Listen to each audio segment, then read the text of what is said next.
From big projects starting at $180 million to huge ones reaching $62 billion, China is changing how construction looks.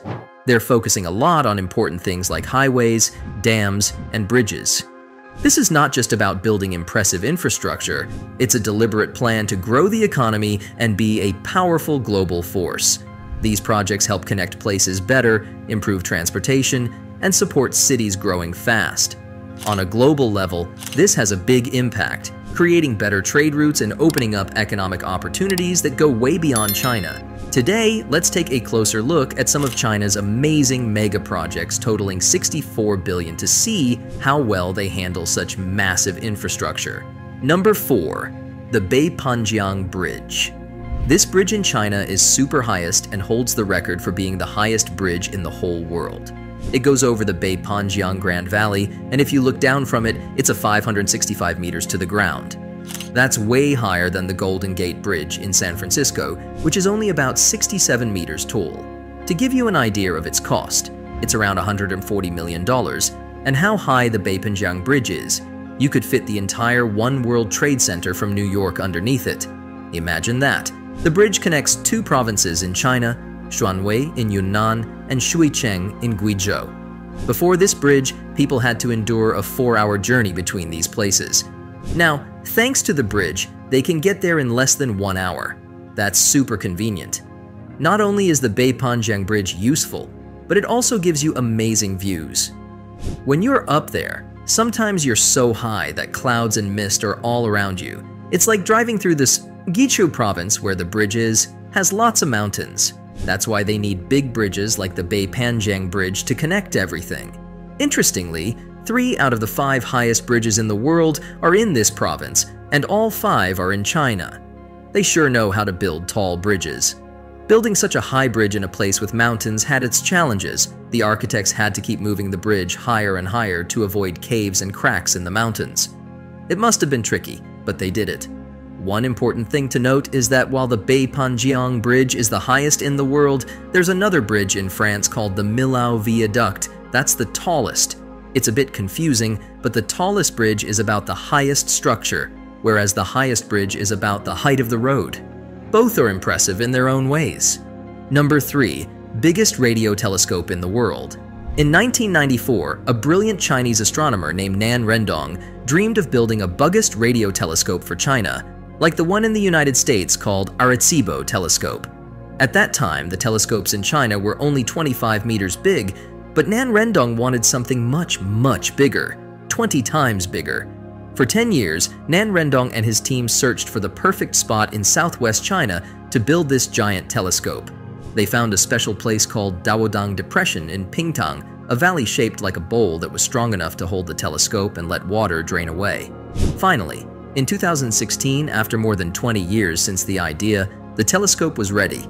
It became the biggest in the world, with a diameter of 500 meters and more than 4,000 panels that could move to study space radio waves. The telescope was built in a mountainous area far from towns so it could work better. But building it wasn't easy. People living nearby had to be given money or new homes as compensation. Surprisingly, the cost of moving these villagers was even more than the telescope itself, about $230 million now. The giant telescope is busy exploring something called fast radio bursts, which are quick flashes in space that give off more energy than the sun in a whole year. China is curious to find out what these bursts are. The telescope also found something special in 2017, pulsars. Since then, more than 660 of these have been discovered. The telescope uses super smart computers to make detailed maps of the radio signals it catches. Sadly, Nan Rendong got sick with lung cancer in 2016. Even though he was very ill, he traveled a long distance to see his dream come true. He saw the telescope in action, doing the work he had spent 22 years planning. A year later, he passed away. But his amazing telescope continues to do important work, and it's a lasting legacy of Nan Rendong's dedication and passion for exploring the mysteries of space. Number 2. China's underwater tunnel lake. China's Taihu Lake is the 3rd largest freshwater lake and a favorite spot for tourists. Instead of building a regular bridge, China came up with a cool idea: a tunnel underneath the lake. This tunnel is nearly 11 kilometers long and cost about $1.96 billion. It's one of the longest tunnels for cars in the whole world. Taihu Lake is in a part of China called Jiangsu Province. The tunnel connects different highways, making it easier for people to travel between places like Changzhou, Suzhou, and Wuxi. The main goal is to make driving between Shanghai and Nanjing less jammed with traffic. Unlike some bridges that worry about bad weather, the Taihu Tunnel doesn't have that issue because it's underground. But there's a new challenge. Drivers might get bored on such a long, straight road. To solve this, the tunnel is lit up with thousands of colorful lights to keep drivers interested during the whole trip. Building a tunnel under a lake is no easy task. For Taihu Tunnel, they used something called cofferdams. These special structures helped drain the water from the area they wanted to build in, turning it into a dry construction site. So, when you're driving through the tunnel today, you're basically cruising at the bottom of what used to be a lake. To make sure the air stays fresh inside the tunnel, they built ventilation shafts. But here's the cool part. They made these shafts look like natural things on the lake, such as a small island, a conch-shaped statue, and even an ancient boat. This way, the tunnel doesn't just help people get around, it also keeps the lake looking beautiful for tourists. While the Taihu Tunnel is super long, the record for the longest tunnel goes to Norway's Lærdal Tunnel. But guess what? China is dreaming big and thinking about building an even longer tunnel, a 90-kilometer railway tunnel between Yantai and Dalian.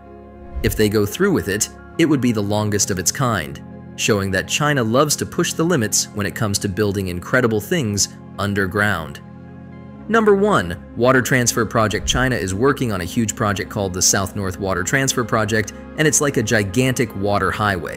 This project aims to move water from the south, where there's plenty, to the north, which struggles with dryness. It involves building artificial canals, aqueducts, and tunnels that go through mountains. In this exploration, we'll look at why China is doing this, how much it costs, what it does to the environment, and whether it really helps the people. China has a bit of a geography challenge. The eastern part, thanks to rivers like the Yangtze and the Yellow, has been great for farming and living for thousands of years. But the northern and western areas are either too dry or too mountainous. Almost all of China's people, 94% to be exact, live in the east, leaving the north sparsely populated. Cities like Beijing in the north historically relied on groundwater, but as China grew, so did the need for more water.